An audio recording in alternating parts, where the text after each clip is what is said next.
Yeah, well, in 1800s, a British warship that was in the Pictou harbor left behind a passenger who was 20 years old, and he lived the rest of his life in Pictou, and he died quite young. And while living in Pictou, he a lot of the locals didn't like him.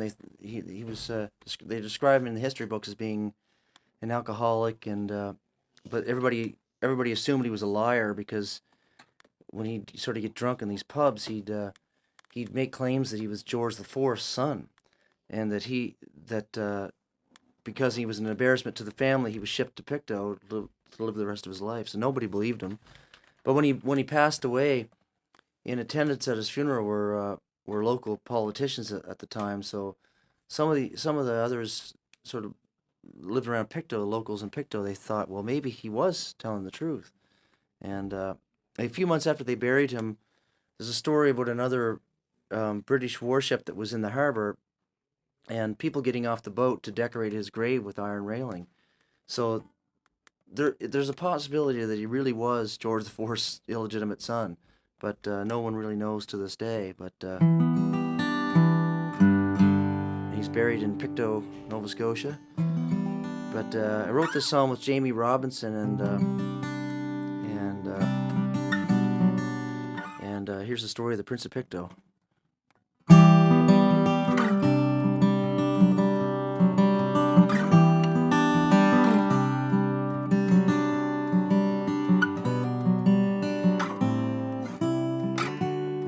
By the lights of Pictou Harbor, a lonely prince stands on the shore,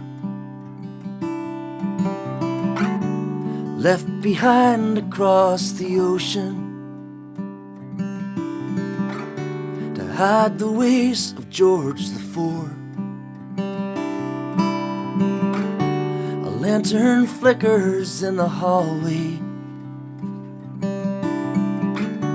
a clock burns time from afar.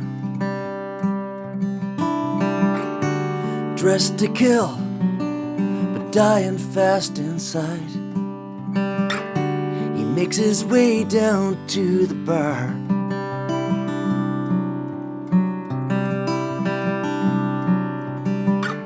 He tells the story of his old life to a wall of disbelief. He buys a drink for the girls of Creighton Street and spends the fortune of a king. And there are diamonds buried in these waters. There is gold hidden in the hills. There are secrets that lie beneath the surface of an unwelcome son, a forgotten prince.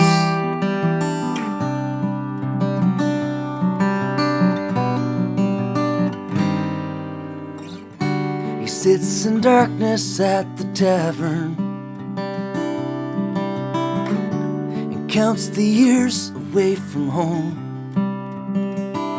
He lifts his glass, makes a toast from his worn-out barroom chair. Here's to life upon the throne, and here's a toast to my father. I wonder, does he ever drink to me? I wonder, does he ever think of me?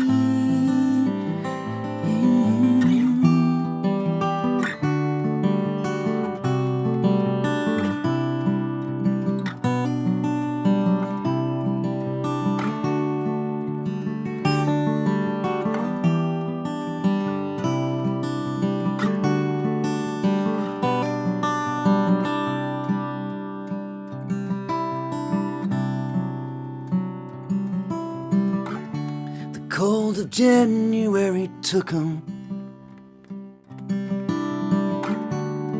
at the age of 33. They carried him up to the top of Laurel Hill to let him rest among the trees. And all the politicians gathered to pay the mystery man his due. And although they never said hello, they've come to say goodbye, just in case the story's true. There are diamonds buried in these waters. There is gold hidden in the hills. There are secrets that lie beneath the surface of an unwelcome sun. A forgotten prince. There are diamonds buried in these waters. There is gold